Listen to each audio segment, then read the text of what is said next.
Então, somos todos, de algum modo, filhos perdidos, né?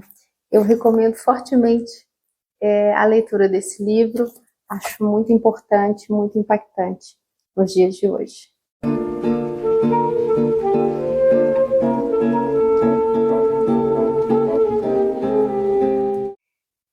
E é um livro que é marcante porque toca numa questão muito atual, né? Assim, que são duas coisas: o imperativo de ser mãe em uma mulher e também a relação difícil de uma mãe com uma filha, né? De uma mãe com suas filhas, de uma mãe com seus filhos, de um modo geral, né? A coisa fica muito romantizada justamente por esse imperativo, né? Como se fosse algo natural da mulher ser mãe. E ao contrário, né? Me parece que a mulher e a mãe estão em dois campos muito diferentes, né? E é justamente para mostrar esse dilema entre esses dois campos que o livro é impactante, né? Porque tira essa naturalidade, né? Do lugar de mãe de uma mulher. Acho isso muito importante da gente falar, né? Nos dias atuais. Esse título, A Filha Perdida, é um título que ele é muito profundo, né? Eu li alguns comentários sobre o filme, sobre o livro, e, e as pessoas se apressam a explicar o título, né? E, na verdade, ele pode ser muito mais abrangente, né? Então, vou resumir aqui rapidamente a história. Para quem não quiser ou não estiver disposto a ler o livro, tem filme, facilmente no Netflix, mas eu recomendo a leitura do livro, um livro fácil de ler, rapidinho, e muito mais profundo, mais completo do que o filme. Então, o livro conta a história de Leda, uma mulher de 48 anos, as filhas foram para o Canadá morar com o pai, e ela resolve, então, passar umas férias tão esperadas, né, no litoral sul da Itália, né, uma paisagem muito bonita, descrita no livro, né. A família da Leda é italiana, né, e ela vai passar esse tempo sozinha numa casa de praia. Então ela chega para começar as férias com um sentimento de liberdade muito grande, né? Depois de tanto tempo sem poder fazer o que quer e ter essa liberdade toda. E lá ela se depara com uma família napolitana, né, de italianos assim clássicos, talvez isso fique implícito, né, mas talvez de mafiosos italianos, né, a família inteira. E aí a trama começa, né? Ela começa a observar uma mãe e a sua filha. Né? Essa observação não é por acaso, né? Ela foi capturada pela cena da mãe com a filha, uma cena de muito afeto, de muito amor, de muito carinho, quase que uma simbiose aí dessas duas, dessa mãe e dessa filha, né? A partir de então, a Leda começa a entrar nessa cena, né? De forma passiva, como observadora, mas ela começa a entrar nessa cena cada vez mais de forma ativa, vamos dizer assim. É interessante esse lugar do olhar, né, que a Leda ocupa, não é um lugar este, né? Ela está fora, ela está enquanto observadora, mas ela está totalmente incluída ali quando ela idealiza essa mãe e filha, isso toca diretamente nas lembranças da Leda, né? Então, isso acessa uma memória que está no corpo da Leda, vamos dizer assim, né?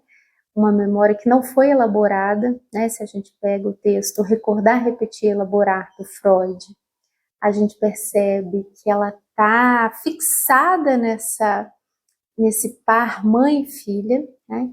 Então, isso resgata lembranças da própria infância, de uma dificuldade com a própria mãe, e, sobretudo, do lugar dela enquanto mãe com as suas filhas, né? Então, Isso traz para ela um espelho, mas muitas vezes um espelho invertido, né? Porque como se ela sentisse uma impotência, né, diante daquela mãe tão carinhosa de ter ocupado esse lugar.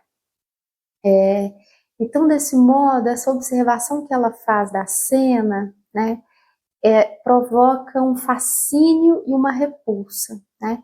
Fica nesse lugar de um estranho familiar, né, que o Freud coloca aí, esse lugar, né, do estranho, né, do infamiliar, né? Isso que fica ali, que traz uma certa dor e delícia, né? O Lacan vai colocar isso como objeto A, não é? Aquilo que fisga de alguma forma no sintoma e na angústia, né? Mas também é como se o sujeito quisesse capturar alguma coisa disso, né? Para se sentir completo, como se aquilo fosse completar o próprio ser. Aos poucos, né? Então vai havendo uma aproximação, né? Dessa mãe e dessa filha. Então, da Nina com a filha dela, né? E da Leda, né? E em um momento da cena, não é, a menina some, a filha da Nina desaparece, né? Estavam todos na praia e a menina desaparece. A Leda sai calmamente enquanto todos estão ali, muito agitados na procura da menina. A Leda vai calmamente, se lembrando de uma cena em que ela também perdeu uma das filhas, né? E encontra a menina. Nesse meio tempo, ela percebe que a menina deixou a boneca ali jogada no chão, né?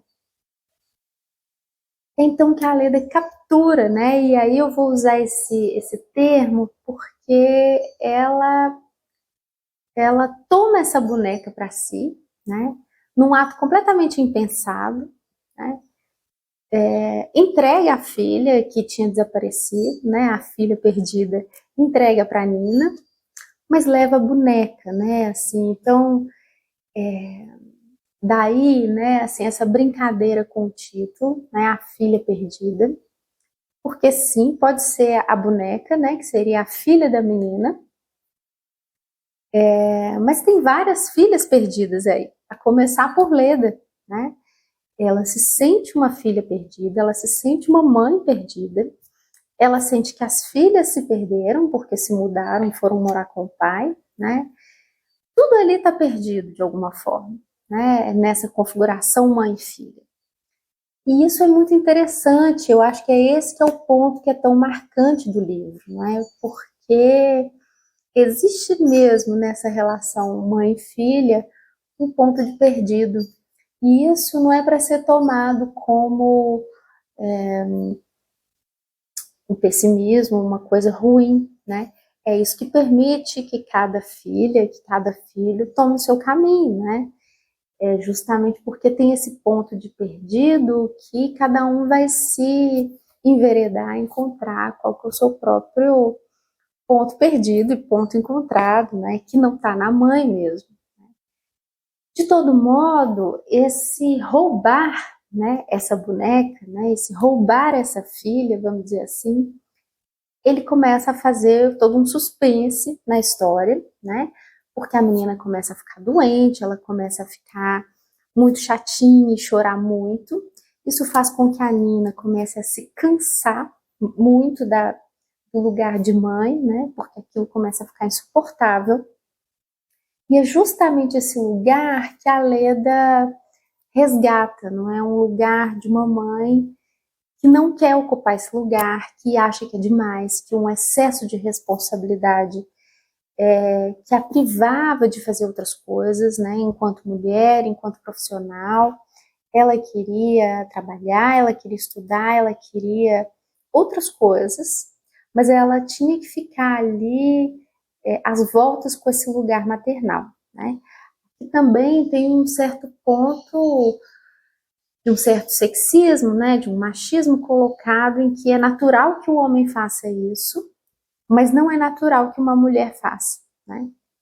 Então o que ela faz é que ela deixa essas filhas e vai estudar e vai fazer outras coisas, né? Esse ponto de deixar as filhas parece que é algo que nunca foi de fato resolvido pela personagem, pela Leda, porque ela sente uma culpa muito grande, mas ao mesmo tempo como se não houvesse outra alternativa senão essa fuga, né? Então, quando perguntado por que você, como é que foi, né, quando você ficou esse tempo longe das suas filhas? E a resposta dela é muito impactante, ela diz, foi maravilhoso. Não é uma resposta que se espera de uma mãe nessa sociedade em que esse imperativo está colocado, né? Mas é uma resposta que muitas mães dariam, né? Que muitas mães sentem que uma pausa dessa vida de mãe seria maravilhoso. Ali a gente vê alguns pares amorosos colocados, né? A questão dos pares amorosos também, né? Os personagens, como que isso vai se desenrolando, né? Mas o tempo todo a questão da Leda como alguém que é colocada no lugar maternal para resolver alguma coisa, né? Então ela diz assim, eu queria tanto falar com as minhas filhas, mas eu não queria ouvir as lamúrias delas, ou que elas me pedissem para resolver alguma coisa, ou dar algum conselho sobre como cozinhar, enfim. Eu só queria conversar normalmente com as minhas filhas, né?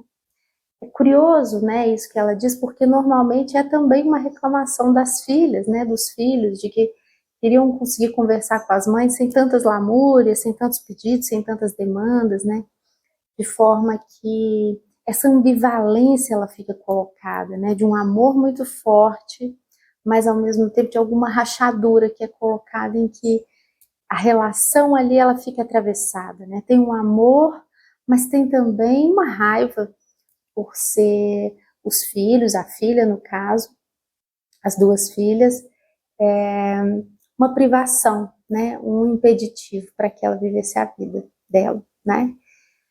Bom, e aí é preciso ler o livro para a gente conhecer o final, o que que acontece então com essa boneca e com essa boneca que ela resgata, que ela captura e trata como se fosse a própria filha, né, isso vai trazendo lembranças, né. E é interessante a gente pensar esses lugares, né, assim, da mãe idealizada, da filha idealizada e por isso perdida, né, de algum modo. Essa idealização está colocada aí numa relação mãe-filha, numa relação mãe-filho, né, e isso se perde de alguma maneira, né. Então, somos todos, de algum modo, filhos perdidos, né. Eu recomendo fortemente a leitura desse livro, acho muito importante, muito impactante nos dias de hoje.